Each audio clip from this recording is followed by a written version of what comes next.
Australia will get a new safety in sport body after recent scandals in various sporting codes. It will sit within the Sporting Integrity Australia. Joining me live now is Aged Care and Sport Minister Anika Wells. Thanks very much for your time. So there's an anonymous hotline within this. If someone makes a complaint, what happens from there?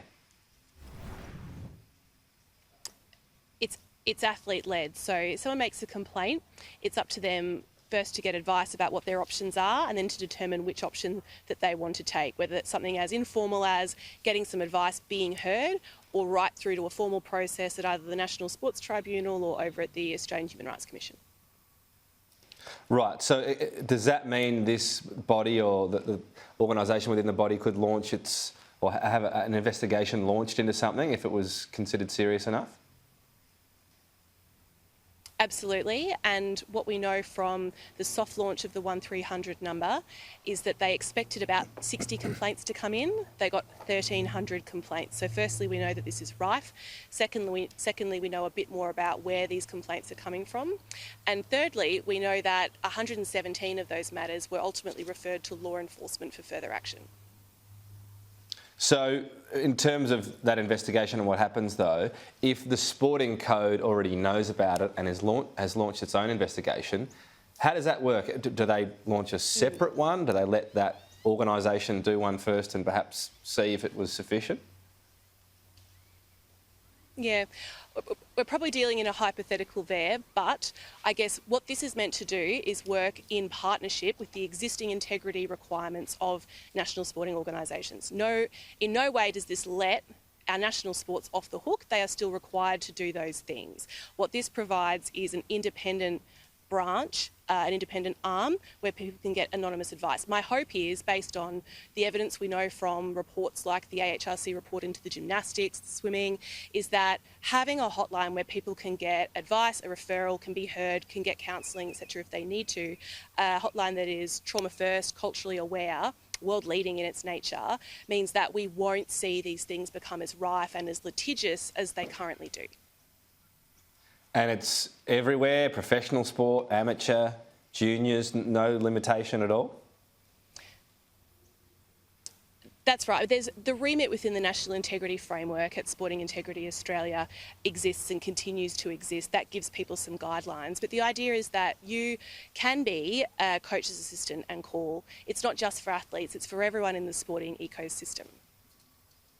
You were quoted today as citing the Hawthorn recent inquiry at Hawthorn and alleged abuse there as one of the reasons this sort of thing is needed. Is it important to note that what's happened there has actually been a summary of allegations? No one who the allegations have been made against has been spoken to, so calling that abuse for now actually is sort of prejudging the situation.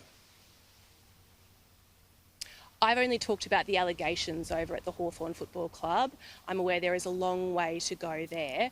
I think more I point to that as an instance of where people have allegedly felt like they did not have a place to go when they felt like things were going wrong for them or things were not as they should be. And now we have a 1300 number where, hypothetically in that instance, they could have called to see what their options were, what their advice was, where they could go for help. Yeah, okay, so yeah, some were not happy with the club at the time. This would have been another avenue.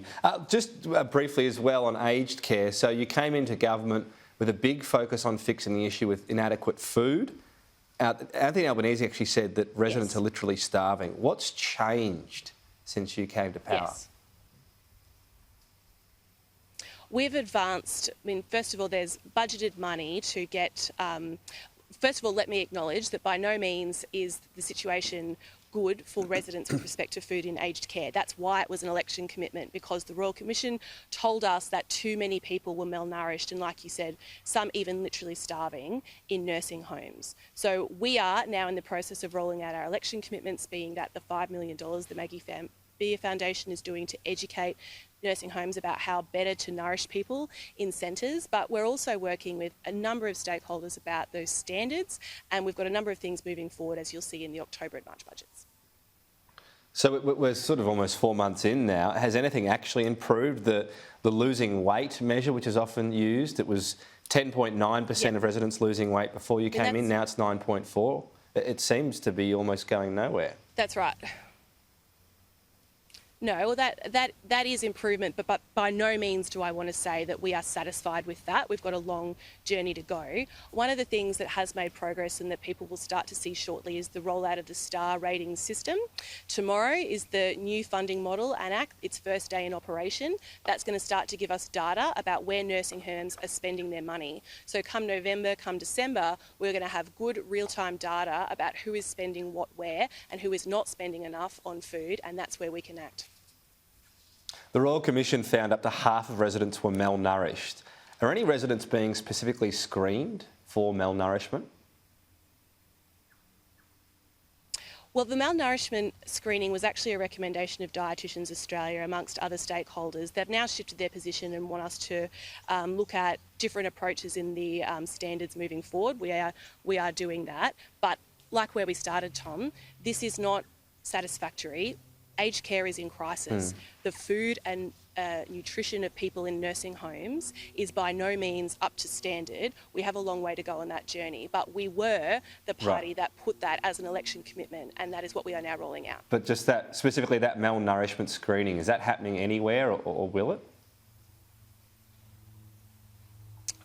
I mean, it's sort of, I think it's a good example of why we need to regulate and put in reporting so that we know where it is. At the moment, yes, the department is aware of where those things do and do not occur in their communications, but it's not systemic. Part of the reason that we're putting star ratings in is that so that we get that real-time data in from everybody, and that will be good progress for us to move forward and hold everybody accountable. Because like you say, at the moment, it's when Four Corners or ABC does investigations that people have a light shot on particular nursing homes. We want to make sure that no matter which nursing home you're in, you are getting sufficient nourishment.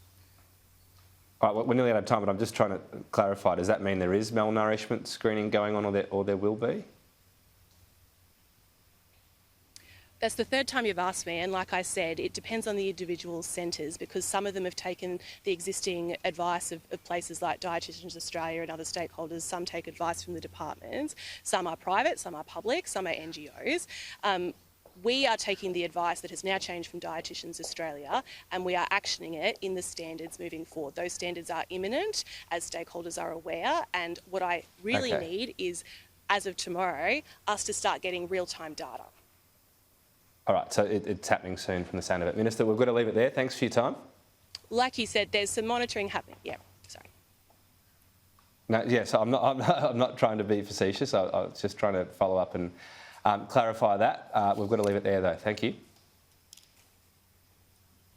Thanks very much. Have a good morning.